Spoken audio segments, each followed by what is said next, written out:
and our school bus lease and purchase program are included in that. So as John talked about, the expenditures match the revenues, and we are looking at a 1.86 tax levy increase for next year.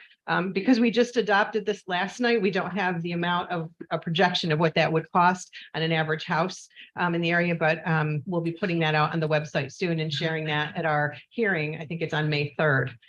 So John, you want to talk about? So yeah, thanks, Mary Margaret. Again, the max tax levy the district could have gone to was a 2.64 increase. And our Board of Education elected to take into a number of different factors in our community and went with a 1.86 tax levy increase. This is actually the third year in a row that we have not gone to our max tax levy. So over the past 8 years, there was about $1 million in savings in not going to the max tax levy. And in the last 2 years prior to this year, there's a $3.5 million savings that the district did not put to the taxpayers. So then we talk about, what if. We always want to make sure if the vote doesn't go through. We talk about what's called the contingency budget. And that's if the voters don't approve of the budget and it fails, we become restricted on what we can do with respect to our spending. So you'll see we must reduce our expenditures from the current standpoint by about $1.8 million. And that will come from areas in equipment. So some of our facilities equipment will have to go immediately.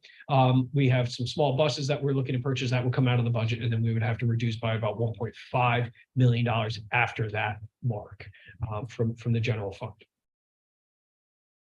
So when we go to vote, there's 3 things that we're going to ask people to vote on, plus the people who are running for office. We have 2 open seats. We're going to ask for people to vote yes or no on the budget, which we just presented. And we have 2 safety building projects that we're looking at.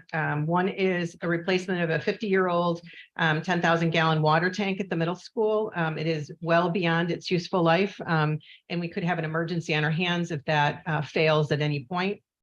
And then our phone intercom and public address system also is past its useful life. It's difficult to have anyone come and fix the copper lines right now. And there's been days where we've had issues not being able to get a line out. So both of those will be on in separate votes. So you will vote for the budget, the first referendum, the water tank, and then the phone system, and then for the candidates. And John can give you just a little more detail on how the funding for these referendums are. Sure.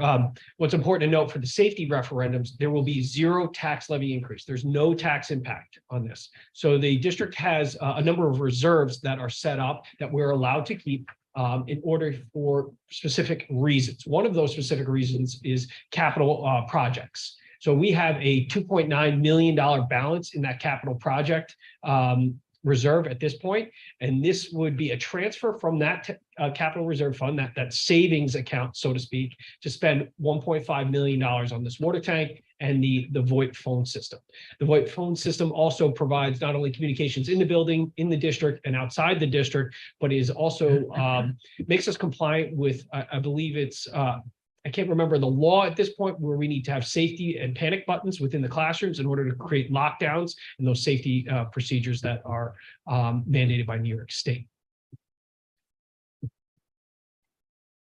So I think that is our presentation. We can take questions or just leave you with this.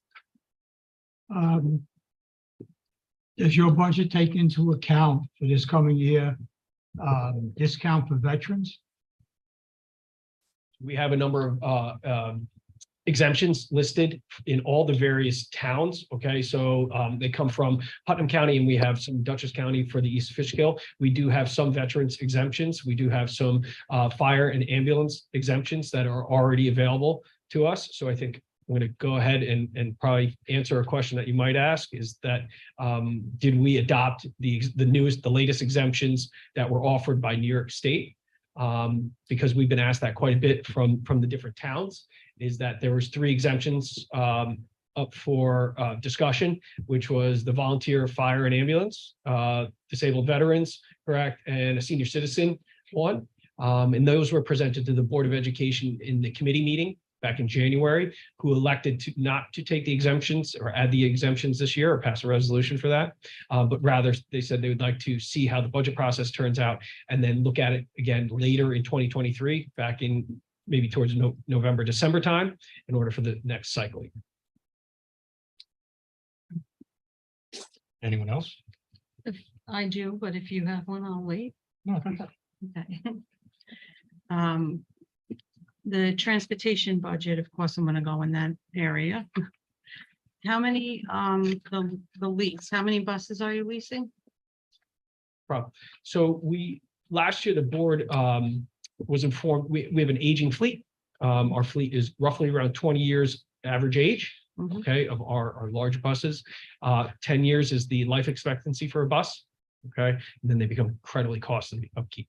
So phase one of the program, we are leasing 16 large buses that we just took delivery on last week. We actually took delivery on 12. We're waiting on the 4 others for DOT inspection. So we're proposing phase two of that, which would be an additional 12 buses in the 23-24 school year budget.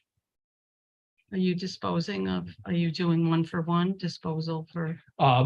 Basically, yes, we do keep some around in case buses do break down. Mhm. Okay, so then you have additional to deploy. But yes, we do. We will declare them for disposal, and then they get auctioned off. How long is the lease program? The 5-year lease program for the big buses, and then we were looking at a 10-year purchase program for the small vehicles, minibuses and Suburbans. Okay. SROs, only because I have the opportunity to ask these questions right now. Why we're here. Yeah, do we have SROs in all of the, or SPOs? Are we adding to that, to any of the schools? We have SROs at the high school and the middle school, and then we have SPOs at the three elementaries, Matt Pat, Kent Elementary, Kent Primary. There hasn't been a discussion to add. We've had a couple safety forums lately. I know that's been around in the news, and that was a request. So that will be potentially something that the district may consider in the future, adding additional SROs, SPO to the buildings. Additionally, we just had a safety audit done. So we're looking at that as well of any other concerns that are coming forward to make decisions for the future. I think one of the things that a lot of people have been talking about is different hardening devices for doors and or removal of windows. So I think those are things that as we start looking at the results of the safety audit and the community forums, the board will have to take a hard look at whether we want to look at some sort of capital project to take care of those things, because the price of taking care of windows and or hardening doors is incredibly expensive. Okay, and then I just have one last question. Go. When you spoke about the phone lines that you're replacing, are those actual hard lines, or are you digital at all, computerized? It's exactly correct. They'll be digital phone. So you're lines for the- upgrading to a digital system Correct. where you could activate a lockdown from a telephone? Correct. And it communicates Okay. with our current system, so our cameras as well. Mm-hmm. It will be our bell system, our public announce system, so we can get things out clearer outside as well. Okay, and part two of my question is, do you participate in monthly safety meetings with the BOCES where they come in and they evaluate what's going on? In Brewster, they're called SHEP meetings, safety, health, and emergency preparedness.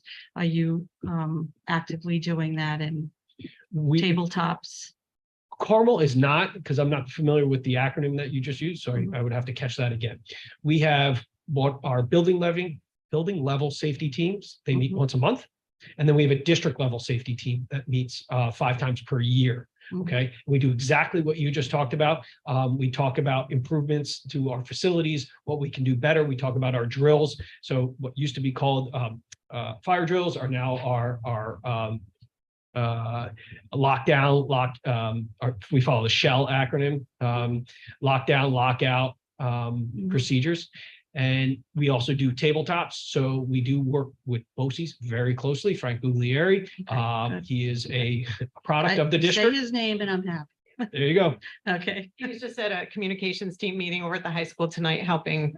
We love Mr. Okay. Guglieri. Great. And then I'm just going to say my grandchildren attend Carmel School, so it's not the only reason why, but lately there's just been a lot of activity and, it's scary. There's so much going on and I feel really bad for what they have to go through, just getting off the bus and going into the building. So thank you. Charlie, Sean? I'm good. We're good. Go ahead. I just wanted, it was more a procedural question so that I understand. You had mentioned the upgrades, like you had mentioned, to the phone system and some of the other technology, but it's under a referendum. But meanwhile, you made it sound like it was a mandate that you do this. So why is that under a referendum and not part of the normal budget? Is it because of where the funding comes from? That's exactly correct. Okay. Based on the reserve that the money sits in the 2.9, we need voter authorization to Okay. transfer that out. That's Understood. simply it. It could be, these items could be listed in the budget, but the way we propose this is that we have that money sitting there, no tax impact. Hopefully our taxpayers will approve these. And is that because these are like capital improvements as opposed to the new positions or the like under the budgetary, the instructional components? Those are additional positions or half positions. Those are ongoing, right? So they're costs that are going to be into the future. So those are part of your normal budget as opposed to a referendum? Correct. Okay. All right, thank you. All right, at this point, I'll open it up to any member of the audience. If you have any questions,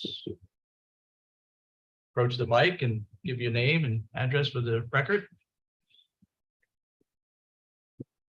George Disrow over at Tammany Hall Road in the Carmel School District. My question is, in the event that the budget is defeated, does this district automatically go to a contingency budget, or do they then resubmit it for a second vote?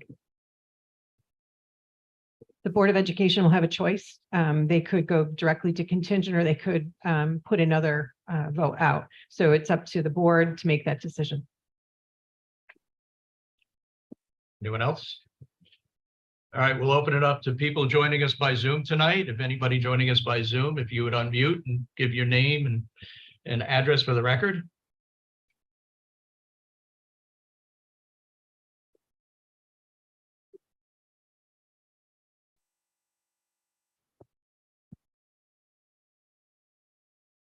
All right, John and Mary, Margaret, I would like to thank you very much for coming in here tonight and presenting your budget to us. I will say that frequently I have people in my office who are very concerned about the taxes in our community. It's, and the school tax is a very large part of that. So I am very, very pleased to see that even though you've got almost a 5% increase, most of that is coming through state aid, and you're keeping a very responsible budget under 2%. So thank you very much for that. Thank you for coming in tonight. Thank you for having us. Thank you. You're welcome. Thank you. Yes, thank you very much. We'll share that sentiments with the board. They did a fantastic job. Thank you. Thank you. Okay, next on tonight's agenda is a budget presentation on New York's budget. We are joined here tonight by Assemblyman Matt Slater. Mhm. Very pleased to have Matt here. Hustled all the way down from Putnam Valley tonight, so thank you. I Matt, for did, yeah. coming This in. is my third time today talking about the state budget. I guess it's budget night for town of Patterson. Huh? I guess so. Yes, so. Well, good evening, everyone. My name is Matt Slater. Proud to be your state assemblyman representing the 94th district. We cover half of Yorktown, Somers, 80% of Putnam County, basically everything but Phillipstown. And so I've been wanting to come around to introduce myself. I come from local government. I was a supervisor of the town of Yorktown for 3 years. And so I have a genuine appreciation for what you all do on a daily basis. And so I think it's important, I feel always, to make sure there's a clear line of communication. And obviously, Supervisor, you and I were on the phone together quite frequently. And it's been great. But also, so you, both of the town board and also the residents of Patterson understand some of the impacts that may be coming because of decisions being made on the state level. And you heard just before by the Carmel school superintendent about the increase in school aid being projected for the town of Carmel, which is great news. And really, I give credit where credit's due, and I applaud the governor for increasing foundation aid to the level that she did. And it's going to help all of our public schools all across Putnam County and New York State. I just want to preface that, I should have, by saying The budget update is there is no budget. So we don't have one just yet. Maybe next week, we'll see. It's kind of like Groundhog Day up there. But we're anxious to get back because obviously the state fiscal year ended March 31st. We were expected to have a budget passed by that point. The budget for New York State is massive, projected to be approximately $234 billion. You heard that right, billion with a B.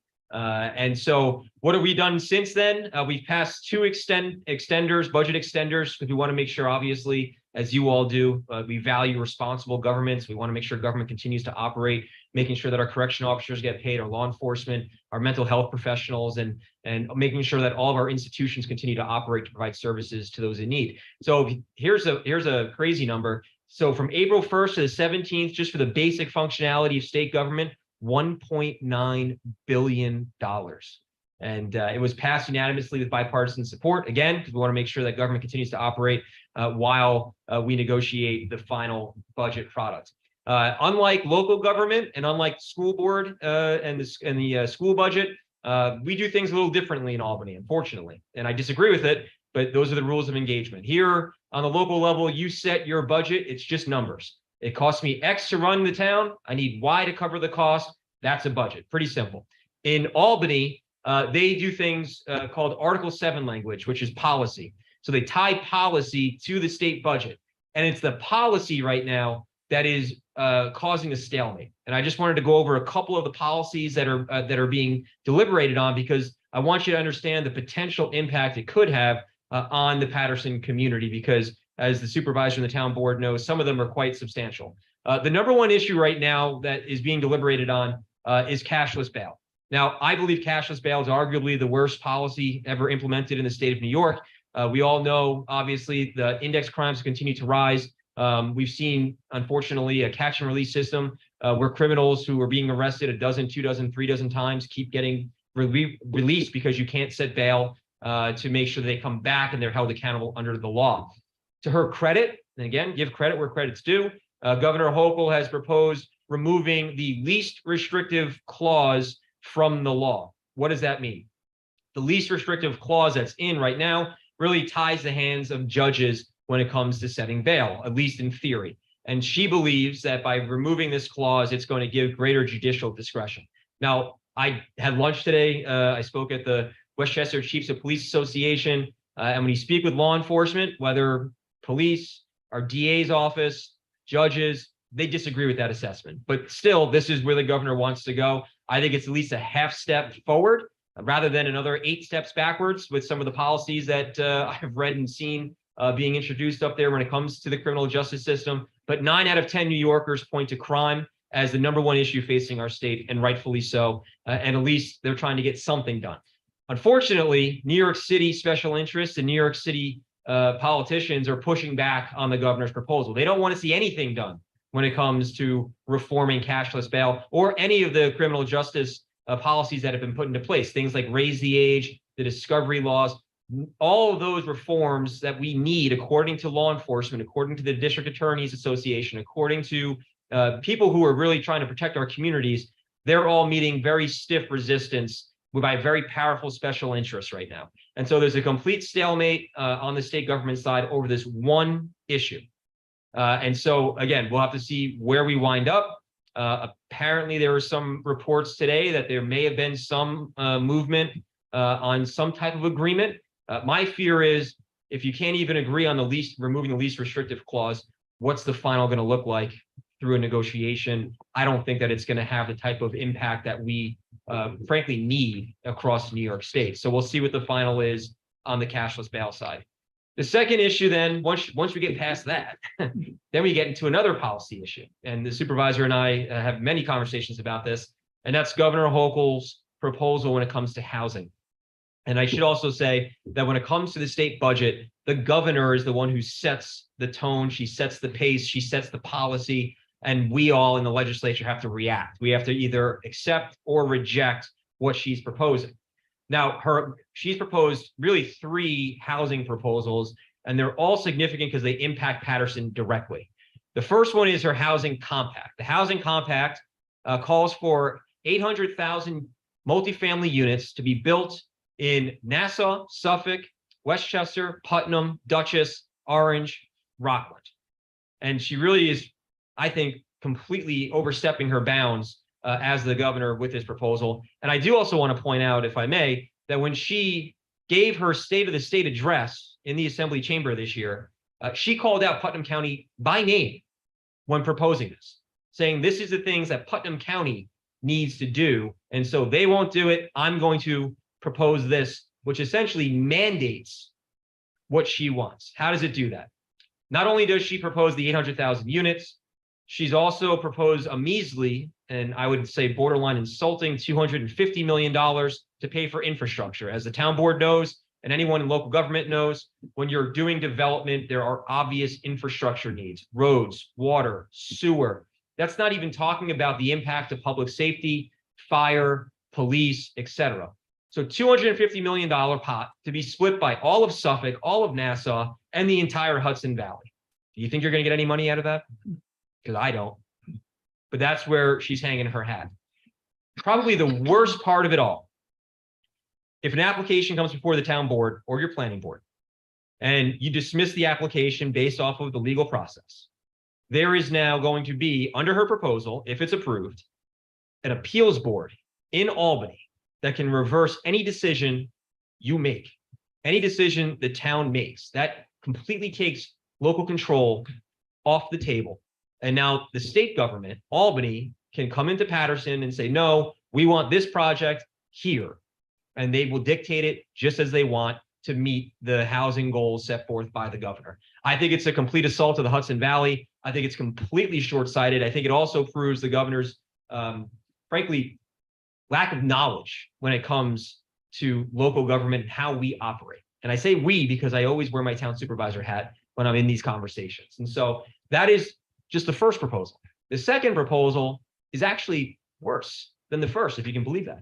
The second proposal, which would impact Patterson directly, has to do with your train station, because the governor's proposing a transit-oriented development proposal. And on 1 acre within a half a mile radius of your train station, as of right, you could build a 50-unit apartment complex as of right. What does that mean? That means no site plan approval. That means not going through your normal seeker review. Oh, by the way, both for housing compact and TOD, she wants to short circuit the seeker review process, which means no environmental review, no impact on traffic, no impact on schools. And again, you're taking that review process that's put into place by law off the table, again, taking away local input and local review and local control. But as for the TOD, you have to follow the Hudson train lines all the way up, and wherever there's a train station, half-mile radius, 50 units an acre would be allowed under her proposal.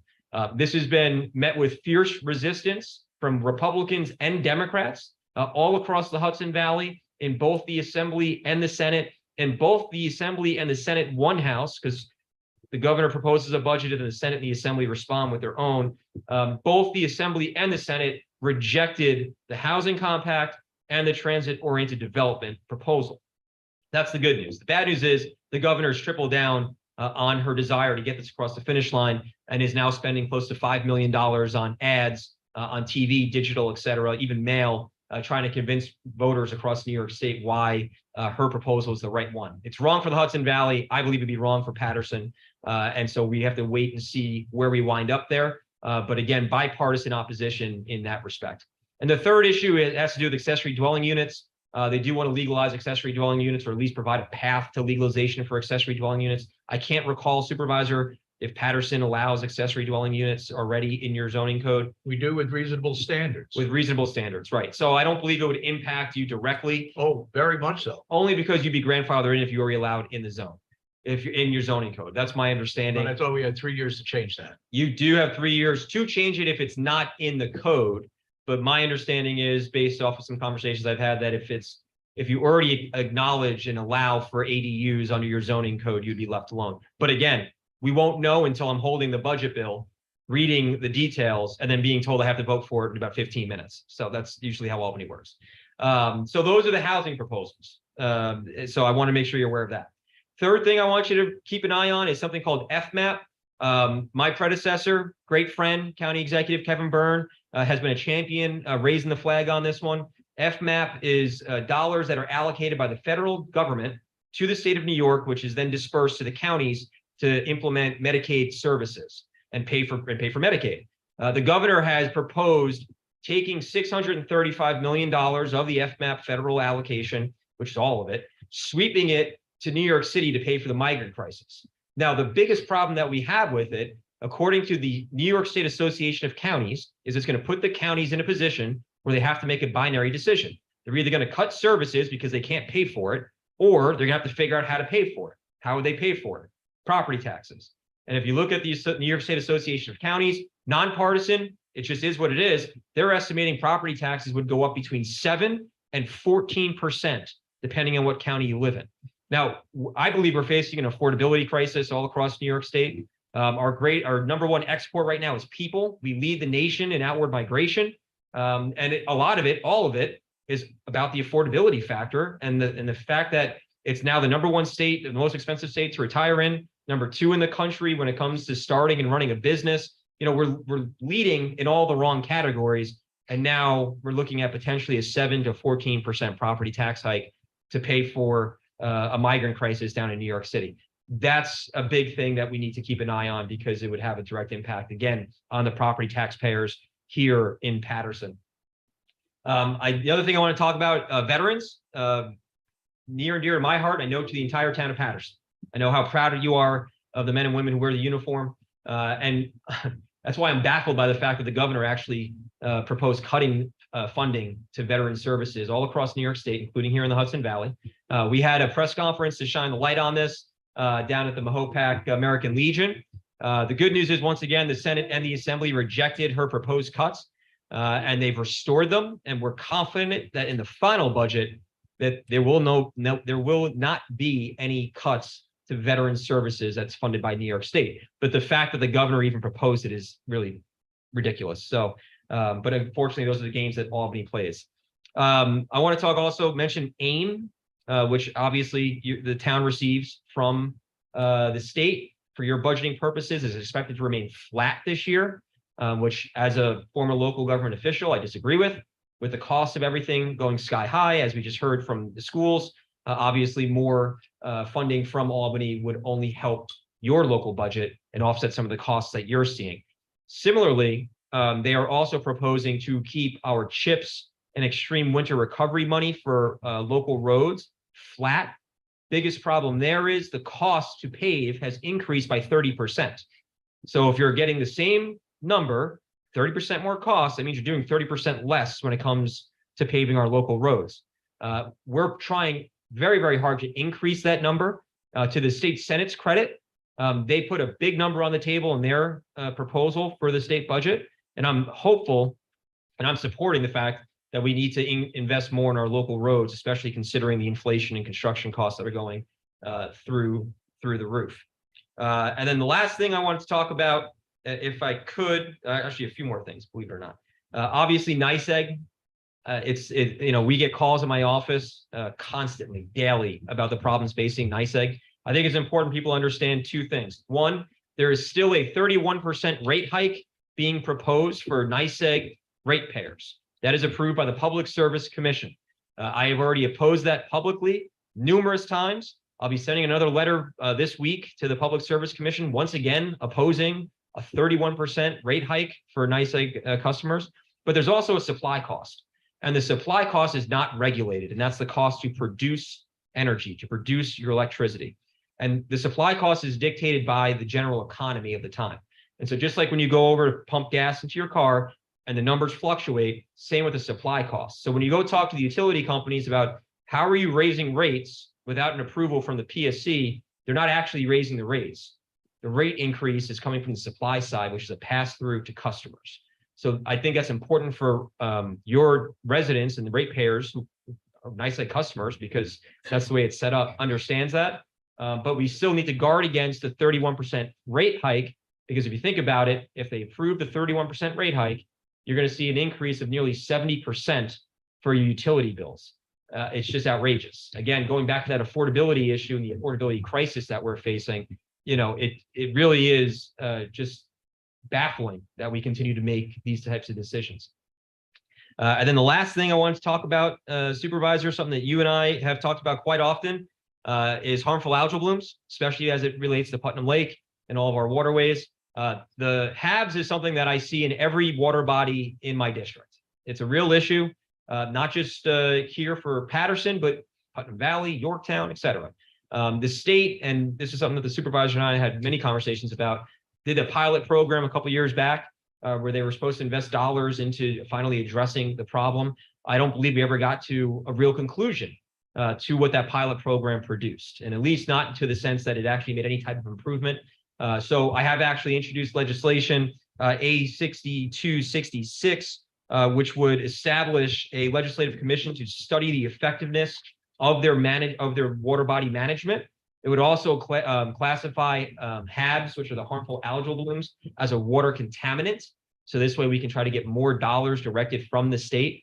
But I know that's a big issue, especially in the Putnam Lake area, but also for the entire region that we live in. And so I know, Supervisor, that's something that you and I have talked about extensively, but also, going back to some of the proposals that you're seeing, taking away some of that local control and the local review process, you don't know the impact it's going to have on things like our waterways and our water bodies. So, it's all holistic, and we really need to make sure that we're staying, keeping a close eye on it. And so I just wanted to come and just provide you the update. And there's constantly new updates that can come, but it's great to be in Patterson. I appreciate the partnership and the collaboration with you and the entire town board. And just know that my office is right over here in Brewster at 3 Star Ridge Road. We are a constituent focused office. We have someone on just to deal with veterans issues. We have a staffer on just to deal with senior issues. And we do our best to get back to everyone as quickly as we can. Again, that's 3 Star Ridge Road, the number being 278-2926-845-278-2926. So please feel free to reach out to us if we can be of any assistance. Thank you. Any questions for you? Well, I do have a couple of comments. I just like to drive home the issue with the housing compact. Yeah. Certainly, that's probably one of my biggest concerns, seeing that legislation and the fact that she's stripping away zoning from local control. So my residents are not going to determine how their town is going to grow. No. But we have a hamlet here that is rich in history, and that history will be wiped out as those historic houses are going to be torn down for apartment buildings. We ran the numbers based on the criteria that is in the governor's proposal. She's looking to force 17,000 new dwelling units in the hamlet area. Yep. Around the train station. Yep. That will be transformative to my community. We won't be. Transformative to the entire county and region. Yeah, we won't be a rural community anymore. No. And I do want to, one last thing on the harmful algae blooms. Going back to when the governor was gonna, offer us a solution and some financing to find that solution, it would be good to get back there and see a real solution. Yeah. I had submitted to the DEC a list of studies we need to come to a conclusion to draw a watershed plan that would be functional and solve the problem for Putnam Lake. That never happened. It was ignored. We can move forward, but one of the things we're going to need help with is overcoming a lot of the regulatory barriers we're going to be running into. Because I am absolutely convinced the solution to Putnam Lake is to get the legacy phosphorus out of the lake. To do that, we're going to have to get creative. We're going to have to dredge that lake somehow. I can't do that if I'm going to be blocked by the DEC. So Right, of course. when we get the plan formulated, I will be reaching out to you again. Ready to go whenever you are. No Thank you. problem. Thank you. Any other questions from the town board? Okay, go ahead. You go. Electric vehicles. You're just talking about NICEAG, the rate hike. Yep. There's constant outages, sometimes long-term outages. Has there been any, change or, overwhelming concern for that mandate? So there are, I can say that first part of your question, no, there's been no change. Second part of the question is, yeah, there is overwhelming concern. There should be. Fact of the matter is, and again, I just want to say, I don't oppose green energy. I understand and appreciate that it needs to be part of the equation. However, we've never done as a state a cost benefit analysis to understand the true cost of implementing the policies that they've already signed off on. And the utility companies are the ones who have to pay for it. You know where the utility companies get their dollars from? Ratepayers. So they're passing it along right to people like us Mhm. to implement the green energy policies without ever knowing what the true cost is. And that's really shameful. That's poor governing right there, because you just have no idea how much it's going to cost each and every ratepayer. So there unfortunately has been no slowing down from the state's perspective, despite demands asking for cost, reliability studies, some of the basic things when it comes to utilities that we should know about before implementing an entirely new system. Obviously, Indian Point shutdown is still having a massive impact. And now they're looking to run this project, I don't know if you've heard of it, called Hydro-Quebec, where we're going to be purchasing power from Canada. They're running an extension cord down the Hudson River because that's not dangerous. And they're going to literally run an extension cord down the Hudson River at the bottom of the river to hook up to New York City. I mean, I don't even have words to describe, how just bizarre the policymaking is from an environmental and energy standpoint. But the energy policy of the state is just backwards because we're not really thinking about ratepayers at all. Well, I mean, I don't want to, a silly question. Has anybody spoken to NICEAG? Because I Oh, yeah. speak to representatives and they tell me, we can't handle this. Oh yeah, There's- no, they've it's said not the same possible. thing We to can't me. handle it. And honestly, there was an energy coalition that put a letter out, I believe it was in 2022, directly asking those questions. And the energy coalition was all the people who were delivering the power all across New York State, not just the people who deliver it, but the people who produce it, because they have no idea how they're going to get this done, but they're just being told you have to. And then again, no cost benefit analysis, no estimates on reliability. Are we going to have brownouts? We don't know because no one's ever actually studied it. I mean, the New York Independent Systems Operator already has said that the grid is thinning. I mean, we need to put more power back into the grid. Mhm. And the way that they're going about it, I think, is just backwards and wrong. And they're really not taking a holistic approach to it. Again, I'm not saying no to green. I'm not saying no to renewables. It's part of an equation. And if you look at it, green energy is not producing base power. We know that. ISO, the Independent Systems Operators, already confirmed it. So we really need to take a hard look at the energy policy. We're still asking those questions. There are people who understand that, we're really coming to a point of no return. And hopefully we can really get some good answers to know where we're going before it's too late. And we're just following California once again. And as Assemblyman Slater knows that the supervisors, when he was a former supervisor and worked well together as that, met periodically with the president of NICEAG. Oh, yeah. And they're as perplexed as everybody else. And Yep. this rate increase that they're proposing for their distribution rates is directly related to the fact that they need to start replacing lines to account for the green energy demands. When you turn houses completely electric, when you start charging cars, you've got to have the capacity in your lines, your overhead lines to carry that. They don't have it. Correct. Just correct. And again, we're the ones paying for it at the end of the day. So, and we just don't know what the cost is going to be. Yes, Quick sir. question.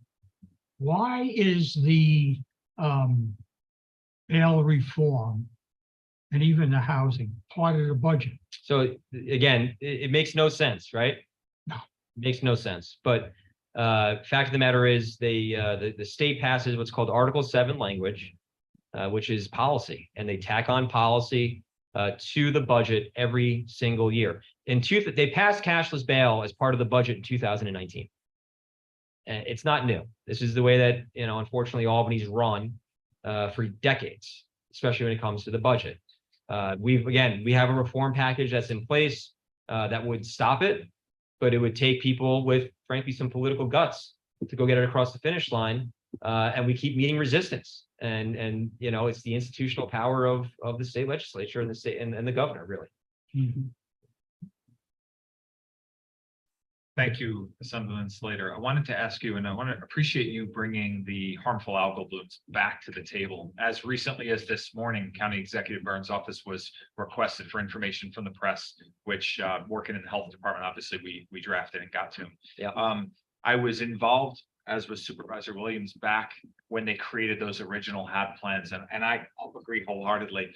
It seemed like the focus was more about creating the plans than actually getting plans that would solve the problem. Mhm. And it seemed to coincide with a reelection time of year, so it was just, you know, that slate. They'd never do that. They would never Say do that out that. loud. But the reality is that Putnam County, I think, is uniquely impacted by these harmful algal blooms. We see it every year. And with the nice weather that we saw today, people are starting to think about the summertime. And we have Putnam Lake, Lake Carmel, Lake Cassie that Yeah. sometimes don't have a summer at all. Right. Lake Peekskill. Yeah. And so anything that we can do to support getting back to the root cause, getting rid of the legacy, you know, the phosphorus, and the Phosphorus. nitrogen, and teaching our community best practices to try to, you know, it's one thing to fix it, but we have Yeah, to change yeah, the yeah. behaviors as well. But I really applaud and want to commend you for bringing that back to the conversation. It needs to be, because it's impacting every community. Absolutely. So thank you for that. Absolutely, absolutely. Appreciate that. That, I don't know if anyone else has any questions, but I'm happy The to. audience have any questions? All right. Last chance. I'm joking. So I'm gonna, listen, Matt, I'm gonna get you out of here because honestly, you're one of the hardest working assemblymen I've ever seen, Thank you. elected officials that I've ever seen. You're everywhere I go. You know, I don't know how you do it. I enjoy it. I believe in Other- public service. Other so- than you don't have any other life. Yeah. So- Well, I do. I have Trying 2 to get kids you that out I'm of hopefully here gonna so get you home can to go see put to your bed wife. tonight. Thank you very much. So, all right. Have a Thank you good so night. much. Appreciate the very time and the Thank opportunity. you. Take care. Take care. Thank you. All right. That was interesting. Okay. Can I get a motion on the reports? Okay, I'll make a motion that we approve the code compliance report for March 2023, the dog control officer report for March 2023, the environmental conservation inspector report for February and March 2023, and the Patterson rec report for February 2023. So moved. Second, Wait. Just one more. There was code enforcement. And Oh, there was for, Came in today. it came in today a little after 4. I printed it for you. so I apologize, I haven't seen No it. worries. So Do you want to put it in that? can we table that till next time? Yes. Yeah. All right, great. All right. Do I have a second? yes, All in favor? All right. I'll make a motion. We approve the supervisor's report for February 2023. So moved. second, All in favor? Aye. And motion to approve the bid opening for the highway materials for March 15th, 2023. The bid opening for the seasonal lawn maintenance and landscaping for Putt Lake Park District and the town of Patterson. And the town board meeting minutes of February 22nd and March 8th, 2023. So moved. Second. All in favor? Aye. They like to audit some bills. Sure. I'll make a motion to approve abstract number 6 dated March 24th, 2023 in the amount of $326,558.39. So moved. second, All in favor? aye, Also like to approve abstract number 7A dated April 7th, 2023 in the amount of $3,761.30. So moved. second, All in favor? Believe we have one budget transfer and one budget adjustment. yes, we do. We'll do the budget transfer first. This is budget transfer request number 2, and necessary to reallocate funds for the highway machinery and equipment account for the purchase of a new tractor. So we'll be moving $2,324 from machinery contractual expense accounts to machinery, equipment, and capital outlay expense accounts. So make a motion to the town board, approve budget transfer request number 2. So moved. Second. All in favor? Aye. Next, we have budget adjustment request number 1. Following budget adjustment is necessary to carry forward 2022 budget balances with interest for the EMS building, Dorset Hollow extension, and landfill monitoring projects. We'll be increasing the fund balance designated capital projects, $168,155.84, as well as increasing ambulance equipment capital outlay, $76,299.69. And water capital projects, Dorset Hollow extension, $91,755.05. And the refuse and garbage equipment and capital outlay land monitoring project, $101.10. I'll make a motion that the town board approve the 2023 budget adjustment request number 1. So moved. Second. All in favor? First item on my agenda is the recreation center door repair. We have they had a issue to troubleshoot at the door at the recreation center, so under further inspection, they found that the automated door gearbox was defective. I'd like to make a motion to approve $900 for the work that needs to troubleshoot and fix the door and get it back to the door where it should be in working order. So make a motion to approve $900 for the door. So moved. Second. All in favor? Aye. We have Patterson Rec announcing they're offering 2 sessions of tennis camp from the 7th through the 12th for 7th through 12th grade students. You can get the dates off at www.pattersonny.myrec.com. The location will be at the Carmel High School tennis courts. And I'd like to make a motion to approve this camp along with the price of $150 per session. So moved. Second. All in favor?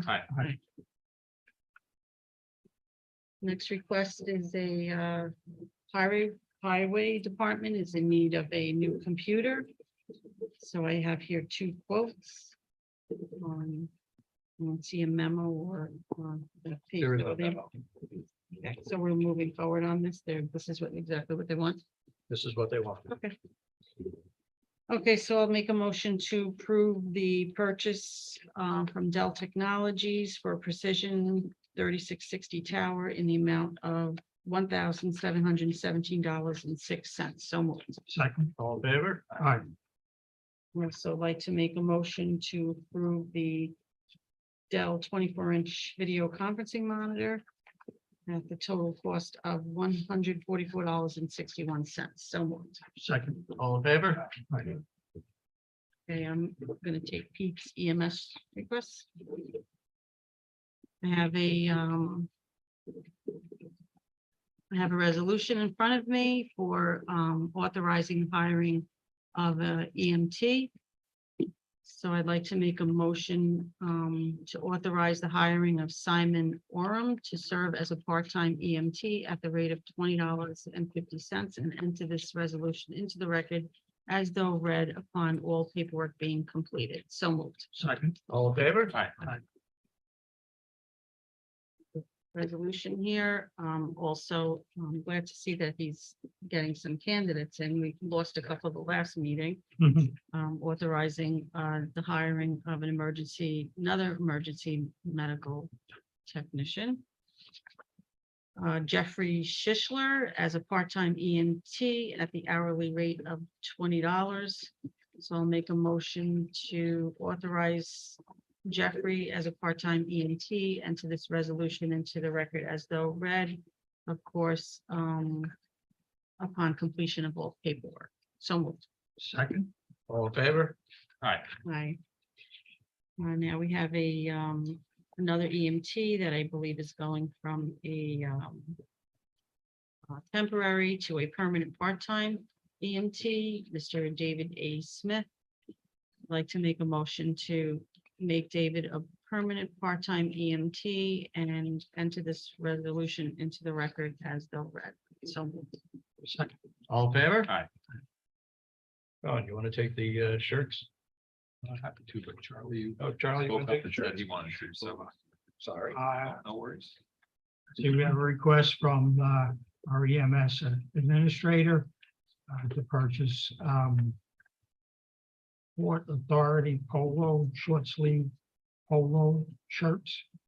And the low bidder was Extreme Design in the amount of $1,071.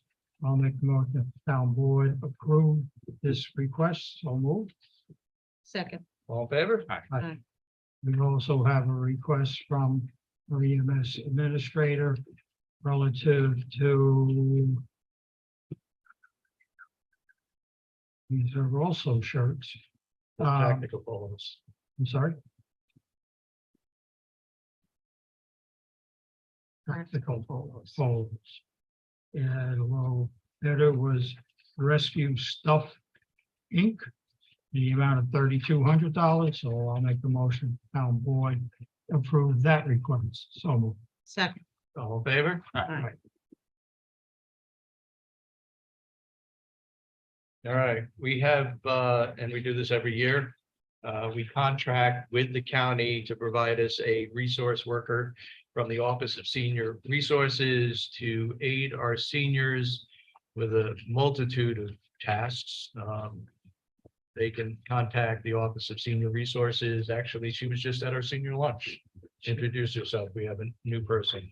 So I'd like to make a motion that we approve the contract for the senior outreach worker.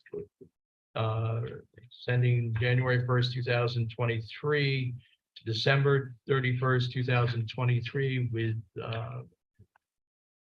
as I said, with the Office of Senior Resources, and authorize the supervisor to enter into the contract. So moved. Second, All in favor? Aye. if I can just say along the lines of this, the director, Mike Cunningham, has offered to come in and talk to the board. And I think it just kind of got lost in the shuffle, but to talk about the services and the types of things that they provide in more detail. I will reach out to him and see if he contacted me. I spoke with him a while back and I think it just fell through the cracks, to be honest, Okay. to get it scheduled. So, but I know he was eager to come in when it was convenient for us, when we didn't have a lot of presentations or anything. So I'll reach out to him and just say, if you want to talk to the supervisor's office and get it on that. agenda. Listen, I'll bring it up next time I see him. Great, okay. She was appointed. Charles? Next, we have a resolution to approve new members for the Patterson Fire Department. And Patterson Fire Department has accepted as members of the department, Gabriella Jacobson, Nicholas Brandados, Daniel Isaac, Max Bellenschein. If I mispronounced anybody's name, I apologize. They have also submitted the name of Jessica Silvers, but we have had previously approved that young lady. So I'll make the motion to town board approve these accepted members of the Patterson Fire Department. So moved. Second. All in favor? Aye. Next, we have Putnam Lake Park Board request relative to the delivery of sand, white sand, and the laborers. We have two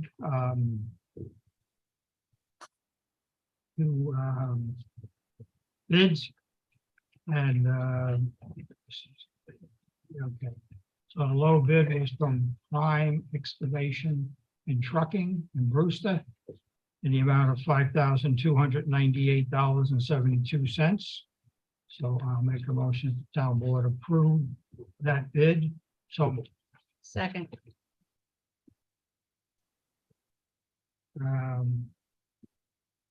next we have a bid from Healy Electric, which we are going to table this evening. And Still waiting for a second bid. Rich, just to That's it. point of what for the sand bid, we did a second, there was no vote. All in favor? Keep everybody.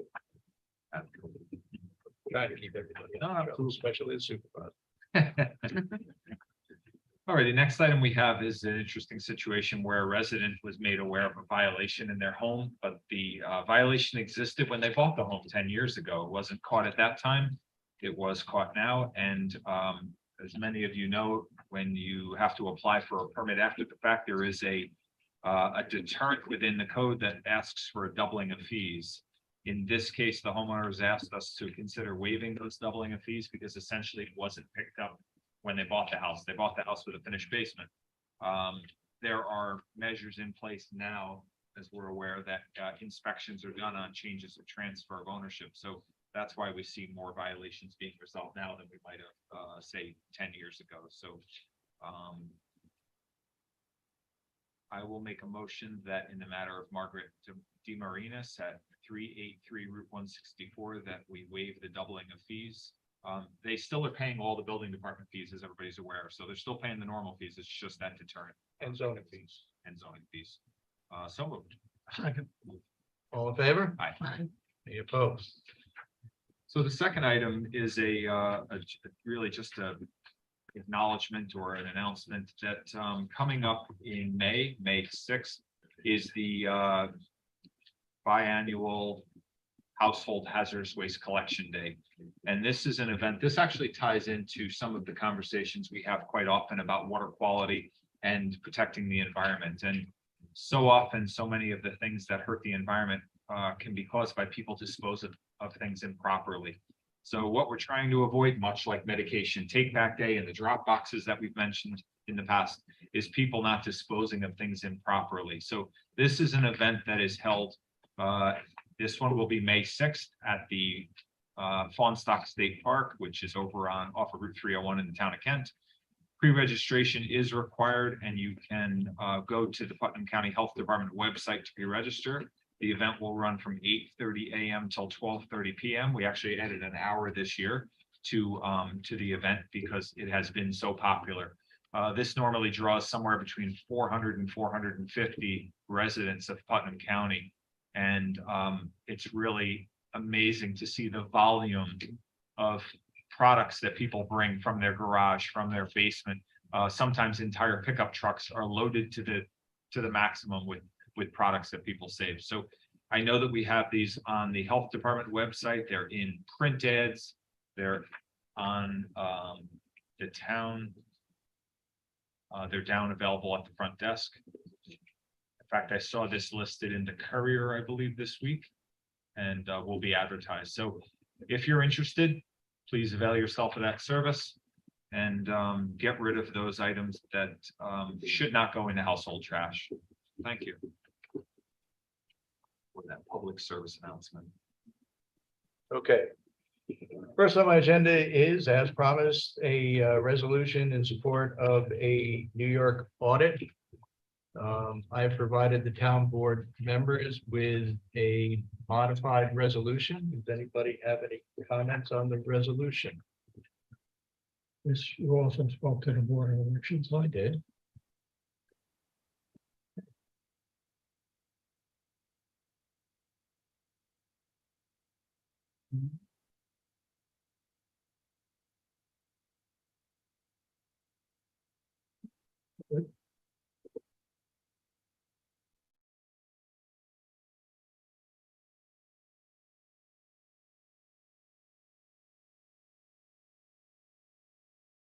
So this has been somewhat of an interesting and somewhat challenging journey for me, trying to decide on what position I should take on supporting or not supporting this resolution.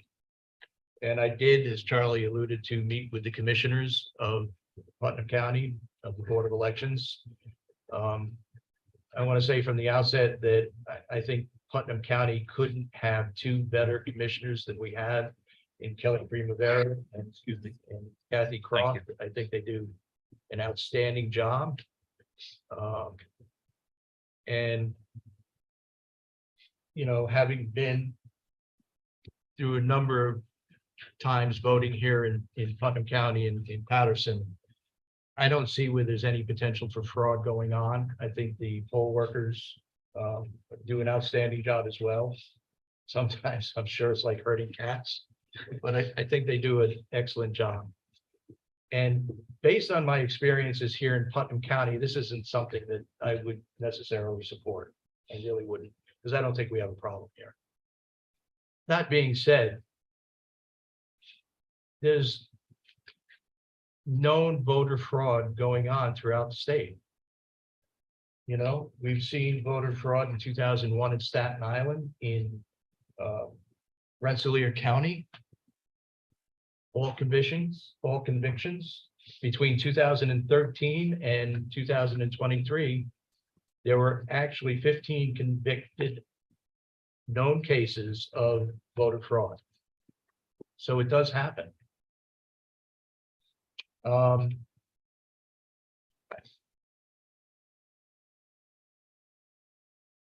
I don't see any problem with moving forward on supporting an audit of New York State. We all go through audits constantly. I mean, I get audited by the Controller's Office, we get audited by the Department of Health, we get audited by the Department of Labor frequently, you know? And I don't look at that as a negative. I look at that as a positive in making sure that we're doing the best job we can for our residents. And I don't think there's any difference here. The only thing I would like to do is I would like the board to really hone in on this resolution. Make sure that you're comfortable with everything that's in here. I'm not sure that we still don't need a number of tweaks. And then I apologize for everybody here, but put it on for the next agenda. And make sure that, you know, because I'd like all 5 of us to weigh in on it. You know, I think this should be, you know, something the whole board decides on. Fine with that. I'm fine with that. Okay, so with that,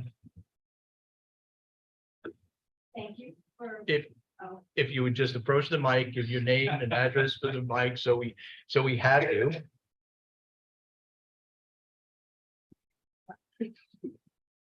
You can take it right out. You can hold That's it. okay, that's okay. My name is Susan Kabu. I live in Putnam Valley, New York. I thank you for your consideration of this. And I do understand that you went to the Putnam County Board of Elections and spoke with them. I've spoken with Kelly Primavera as well. And I'm glad you'll take some time to consider. I've requested the walkbooks for Putnam County from New York State Citizens Audit. That is from the raw data that New York Citizens Audit got from the New York State Board of Elections, the Secretary of State's website, and the Putnam County Board of Elections information. So it's all their information, and I will be getting the walkbooks hopefully this week. I requested them last week, but these, as I said in the last meeting, these are all volunteers that do this. No one is paid a penny for any of this. And I know that there are over 5,000 clones. And when I say clones, that means residents of Putnam County. There's over 5,000 residents of Putnam County that have more than one State Board of Election ID number. That is the number that is like your social security number. And do you know anybody that has 2 social security numbers? You just get that one. And from the Board of Elections information, the NICE voter database, there are over 5,000 residents in Putnam County that have 2 or more State Board of Election ID numbers. I wish I had those numbers before I came here tonight, because I would have been able to show you that, but I didn't get them yet. But I should be getting them this week, and I would be happy to email it. I'll just check with the higher ups in New York Citizens Audit, but I don't think that they would have. Well, I don't know. I'll find out if I can send you that information, or maybe I could come over with Kevin. Sorry, Kevin, come on out. Come and block me from the camera. I can share that information with you, so that maybe that can help you to make a decision, because I know that the county commissioners are doing the best they can, but they don't see what New York Citizens Audit found. It's built in the NICE voter database. It's like another layer or multi-layers behind, and the county voter rolls, I'm sure they do as good a job as they can keeping them updated. People do move. There's not much you can do, but you can't keep it 100%. People are moving, selling their homes every day.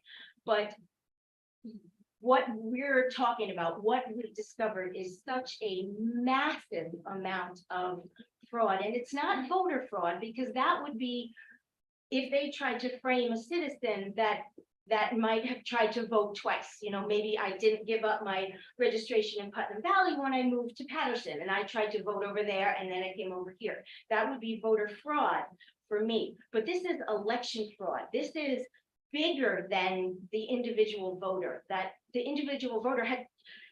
There could be people in this room, probably there are more than one person in this room that has something wrong with what New York State Board of Elections has on file for them. And New York State Board of Elections could potentially, I'm not saying they would, but they could potentially turn it around and say that that it is identity theft for, they're stealing someone's information and duplicating it. So I wish I had that information when I came here tonight, and I don't have it yet, but I will get it, and I will find out what I could share with you, and if I can come over and my name again is Susan Cadu.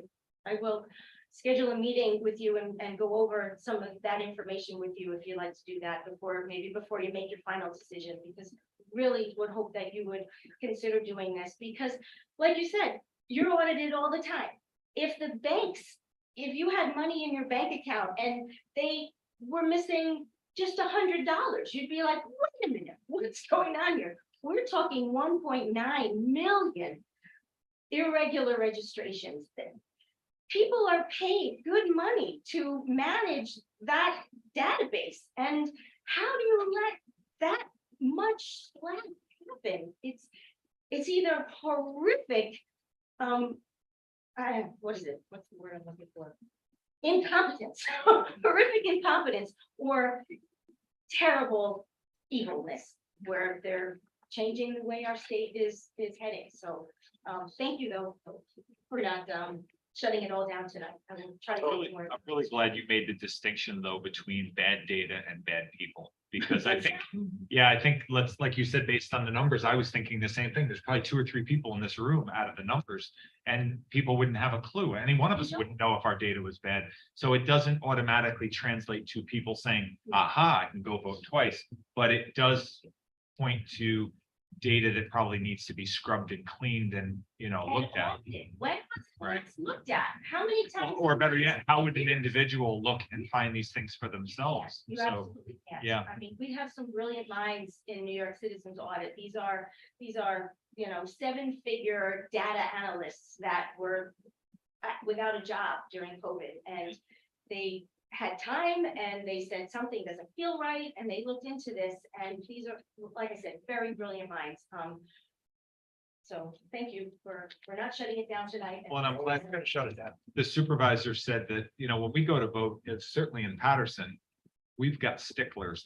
I signed my name and they said, oh, that doesn't look like your name. Well, you know what? When I looked, they were right. I had signed it kind of quick, and they were very quick to say, whoa, wait a minute, stop. Yeah, So yeah. I think we've got some tremendous people that are working our local polls. And I don't doubt that But, at all. I yeah. work with them too. I Yeah. mean, we're citizens. We're doing this because we're patriotic and we want to make sure that our votes count. But Yeah. there's some funny business, which isn't even funny. It's evil Understood. business going on in the nice voter database that even our commissioners don't have access to. So. Yes. Thank you. I just wanted to kind of echo everything that Sue said, and just, thank you for not just dismissing it. Thank you for keeping it open mind. Again, a lot of this won't be caught at the county level because it is higher up, and really seeing that some of these same problems are showing up in other states. In other words, there's the same basically how these duplications are done. The algorithm or the matrix is showing up in other states, New Jersey, Pennsylvania, other places. So it's not. So that's why the whole thing needs to be audited. I mean, that it's been, can't be just one part of it. It's got to be, the whole thing's got to be audited. Yeah. So I just want to thank you again. Thank you for keeping an open mind. Thank you. Thank you.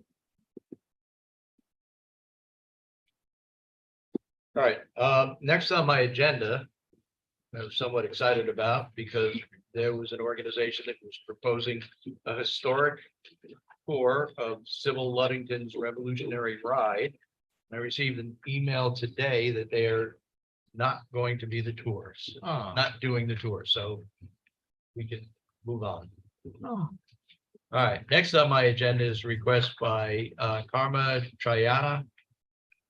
They've asked for a road name change. The current road name is Nosh Cola Lane. It is off of Ice Pond Road.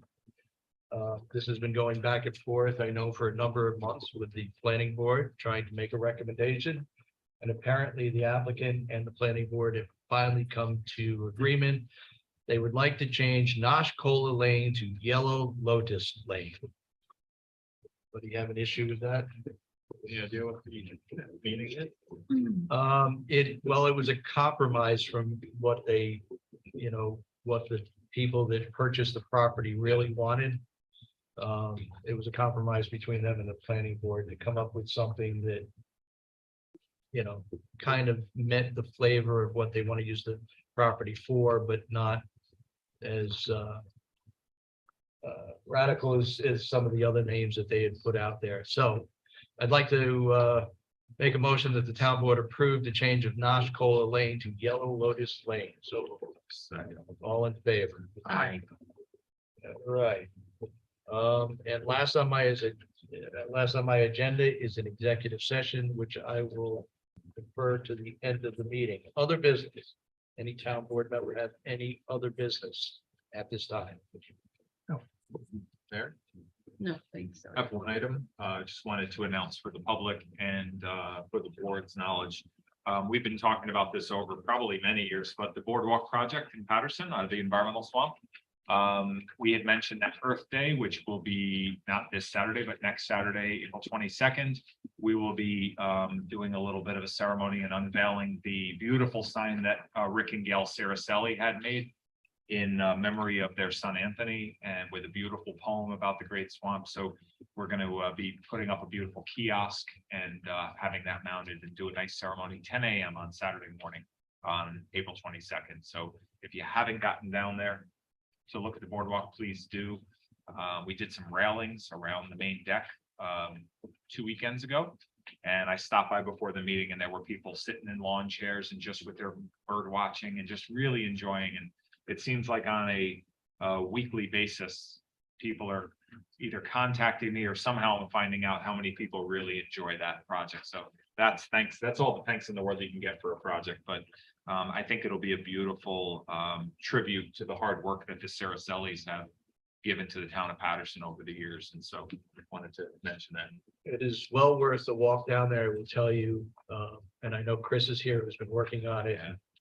But Sean and his team have just done an absolutely amazing job in building this boardwalk through the Great Swamp.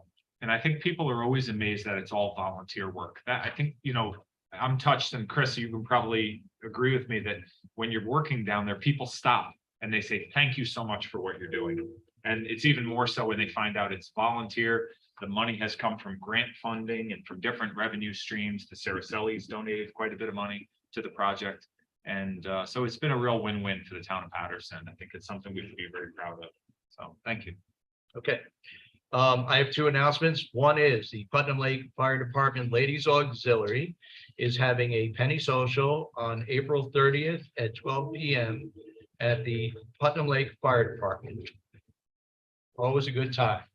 Encourage everybody to go out. The second is that going back to the NYSEG issue, just to let everybody know, NYSEG has been planning for a few years now to install what they call smart meters on everybody's home. They will be replacing your current electric meter for a meter that will allow them to know when you have no power on at your house.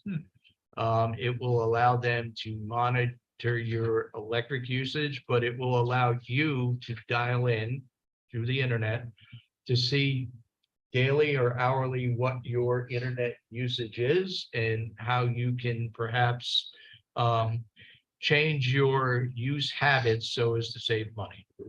So, and that project is starting in the town of Patterson sometime around May 1st. You will be getting postcards to let you know when they are coming. You certainly can refuse entry if you want, but this is a program that I believe is going to be beneficial to everybody. It's not going to raise your rates any more than they already have. So. Great question. You said refuse entry, but the meters on the outside, they're just replacing the meter. Onto your property, yeah. Oh, onto the property. I Onto see. the property. Okay, got it. And that is it. Public recognition. Any member of the audience here tonight wish to ask any questions, if you would approach the mic and state your name and address for the record. Ask your question or make your comments. Good evening, Scott Steven, Town of Southeast. I actually just came to see the Carmel School budget presentation. I always appreciate when the districts reach out to the local communities, and I just wanted to applaud them on that. But tied to their statements on safety and security, you know, nothing's more important than our kids. I just wanted to throw a couple of dates out there on information that's going on locally. On Monday, Putnam County Detective, I forget which one, but it's meeting on Monday. There's a whole list of presentations on AARP funding for school security. The sheriff department is rolling out something, the DA is rolling out something. So if anybody is really interested, at 6:30 over at the county offices, I want to say it's room 318, but it's on the website. A lot of information available, what the county is doing to partner up with the schools. Sorry, I'm almost blank here. Brewster is also putting on a craze training on Tuesday, which is Citizens Response to Active Shooting Training. And they're offering this to the students, and they're also offering it to all the employees and to the community. That is on Tuesday night, and that will be followed on Wednesday, whereas the general school safety presentation also at the Brewster High School that's being done through the sheriff's department. They did this last year as well, but the sheriff department comes in, some of the SROs, they talk to the community, they hear their concerns, they show what's going on, just to keep the people appraised of what's going on. Thank you. Thank you, Scott. Thank you. Anyone else?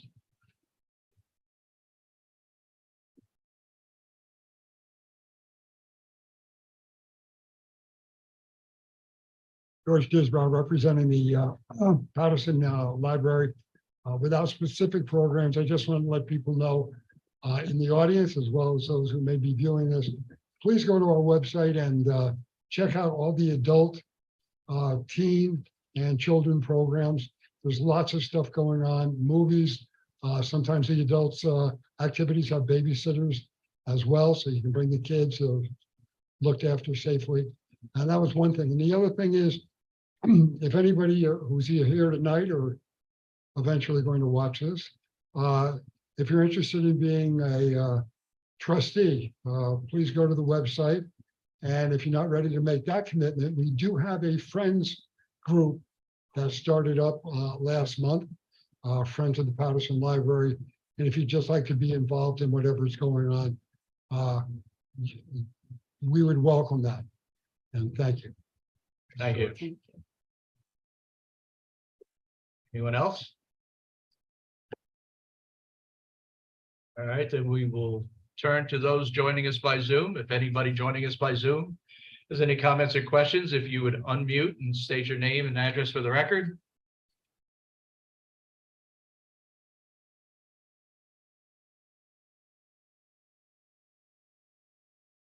Okay, so before I make a motion to go into executive session, I would just like to thank everybody who has joined us here tonight, but especially Mr. Rodell, who I have not seen in quite some time. I think it was pre-COVID, right? Absolutely. It was always a pleasure to see you in the audience, and I am so happy to see you back. Thank you. So can or I'll make a motion to go into executive session. Second. All in favor? Aye. Thank you all for coming.